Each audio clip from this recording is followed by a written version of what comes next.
সাকিব আল হাসান যেন আর কখনো লাল সবুজ জার্সি গায়ে দিতে না পারে সেজন্য বিসিবিকে আনুষ্ঠানিকভাবে নির্দেশনা দেবে ক্রীড়া মন্ত্রণালয়। চ্যানেল 24-কে নিশ্চিত করেছেন ক্রীড়া উপদেষ্টা আসিফ মাহমুদ। শেখ হাসিনার জন্মদিনে শুভেচ্ছা জানিয়ে পোস্ট দেয়া নিয়ে ভার্চুয়ালি কথার লড়াইয়ে জড়িয়েছেন দুজন। সাকিবও জানিয়েছেন কেন শেখ হাসিনার জন্মদিনের শুভেচ্ছা পোস্ট দিয়েছেন তিনি।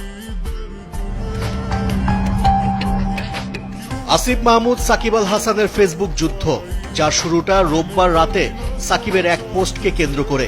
সাবেক প্রধানমন্ত্রী শেখ হাসিনাকে জন্মদিনের শুভেচ্ছা জানান নাম্বার 75। এরপর ক্রীড়া উপদেষ্টা ও সাবেক অধিনায়কের পাল্টাপাল্টি স্ট্যাটাসে উত্তপ্ত হয় সামাজিক যোগাযোগ মাধ্যম। সেখানে সাকিবকে আক্রমণ করেন সার্জিস আলম, হাসনাত আব্দুল্লাহ, সাদিক কায়েমের মতো জুলাই বিপ্লবের অগ্রসেনানীরা।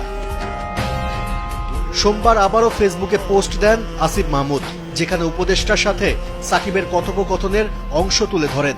শুধু ভালো ক্রিকেটার বলেই পুনর্বাসনের সুযোগ নেই স্পষ্ট জানিয়ে দেন। চ্যানেল 24-কে নিজের প্রতিক্রিয়া দিয়েছেন আসিফ মাহমুদ। আওয়ামী লীগকে এখনো ধারণ করে বলেই ফ্যাসিস্ট হাসিনার জন্মদিনে শুভেচ্ছা জানিয়েছেন বিশ্বাস ক্রীড়া উপদেষ্টার। যতবার তিনি দেশে আসার জন্য চেয়েছেন এবং খেলার জন্য